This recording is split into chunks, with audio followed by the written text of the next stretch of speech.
everyone, I'm JosieWose and it's time for story time. Today we're going to read the Disney movie collection book, The Aristocats. I just love this story. It's set in Paris, France and follows the story of Duchess, her kittens, and O Malley, the alley cat. If you like this book, make sure you buy it so you can read along with me. Here we go.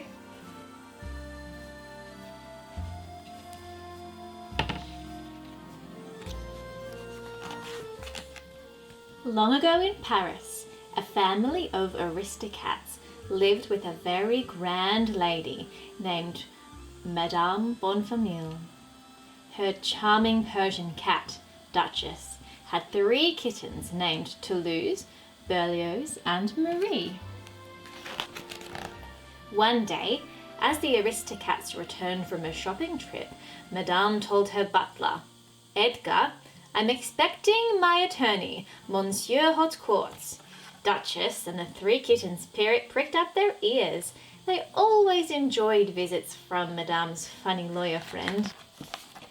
While Madame and the Aristocats waited for Monsieur Hotcourts to arrive, Duchess waited over her kittens as they practiced their arts.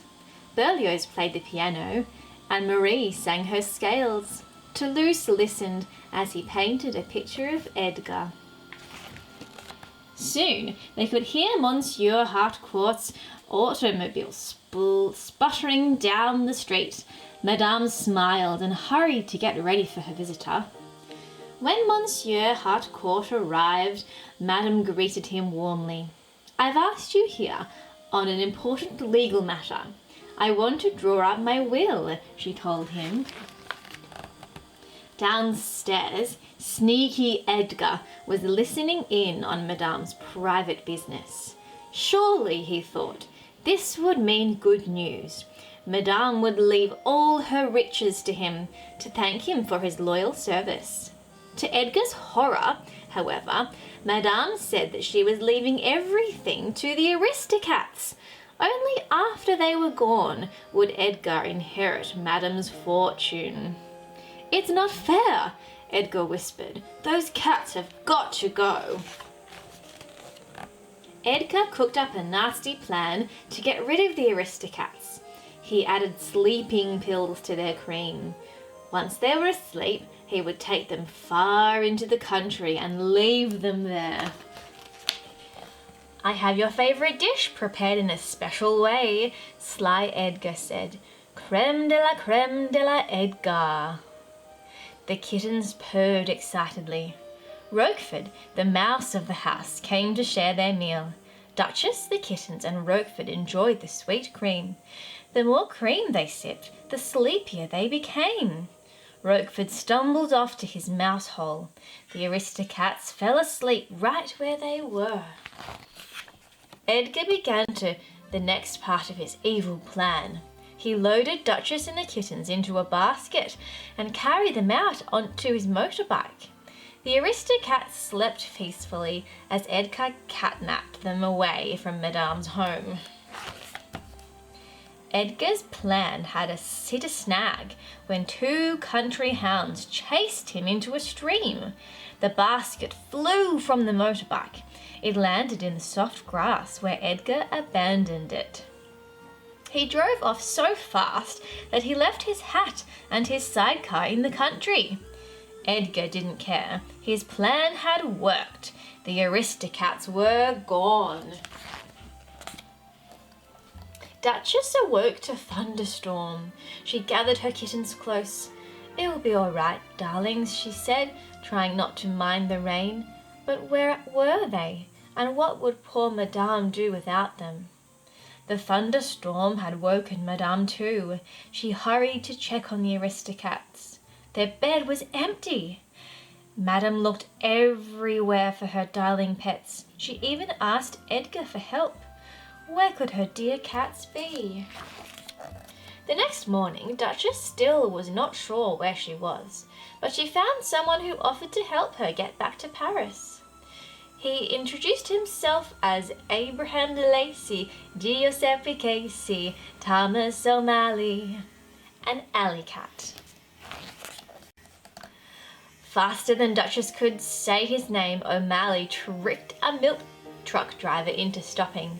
While the driver got out to check his truck, O'Malley loaded Duchess and the kittens on board. He waved goodbye and wished them well. As the truck pulled away, little Marie fell from the back. O'Malley turned around just in time to see her tumble. "Marie!" cried Duchess as the truck sped away. O'Malley picked Marie up and raced after the truck. With one lion-sized leap, he jumped onto the truck. O'Malley decided after that close call that he'd better see Duchess and her family all the way back to Paris.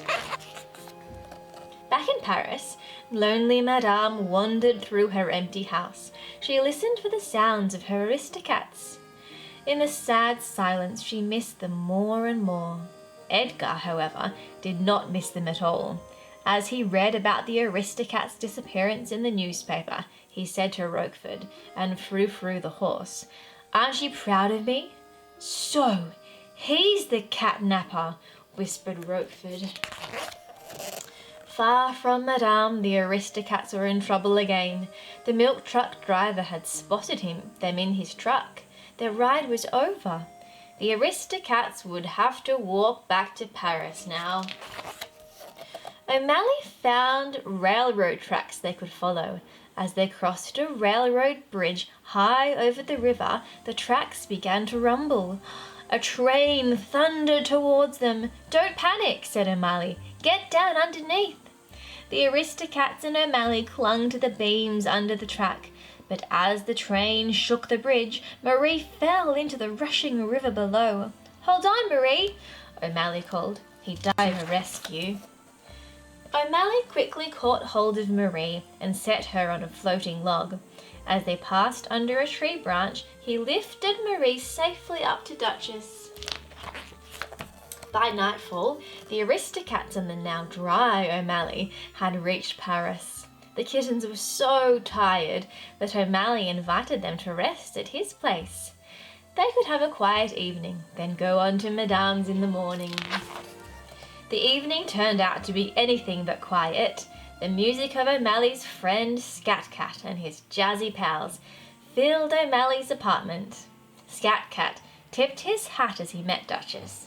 "Duchess, you're too much." O'Malley was afraid that the Aristocats would not like his friends and their music. Duchess surprised him by inviting him to dance to the toe-tapping tune. "Let's swing it, Thomas," she laughed. Berlioz joined the fun, playing the piano as he never had before.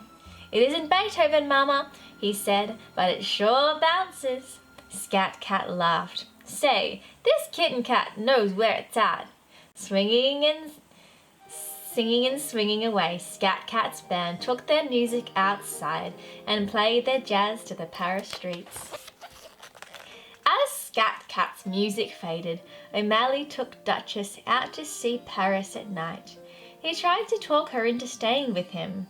"Oh, darling, if only I could," said Duchess. "But I could never leave Madame." The next morning, O'Malley walked Duchess and the kittens back to Madame's home. "I'll never forget you, Thomas O'Malley," said Duchess. "So long, baby." O'Malley turned away sadly. At first, Edgar didn't hear the Aristocats coming into the house. He was too busy dreaming of the life he would have once he inherited Madame's fortune. Then he saw them. He grabbed a sack and nabbed the Aristocats. "I'll take care of you later," he said, hiding them in an unused oven as Madame called to him. "Oh, Edgar, they're back," said Madame. She had heard the cats and went to the front door to look for them, but she couldn't find her beloved Aristocats anywhere. With a sigh, Madame shook her head. "It's no use. It was just my imagination." Roquefort knew it wasn't Madame's imagination. He ran to the oven to free Duchess and the kittens, but Roquefort couldn't open the door. So Duchess told him, "Go get O'Malley, run!" Roquefort ran the race of his life, catching up to O'Malley. As the mouse gasped out his story, O'Malley said, "Go get Scat Cat and his gang of Alley-cats. Tell them O Malley sent you." Roquefort found the Alley-cats, but he forgot O Malley's name. He was starting to feel like a trapped mouse when the name finally came to him. The Alley-cats ran to help O Malley, with Roquefort chasing closely after them. O Malley reached Madame's backyard just in time to see Edgar carrying a meowing sack into the barn. Duchess and the kittens were trapped inside. O Malley ran into the barn after Edgar. Edgar had packed the Aristocats into a trunk. He was sending them to far-off Timbuktu. With a yowl, O Malley hurled himself at Edgar. Edgar grabbed a pitchfork and chased O Malley through the barn. As Edgar trapped O Malley, the Alley-cats burst into the barn.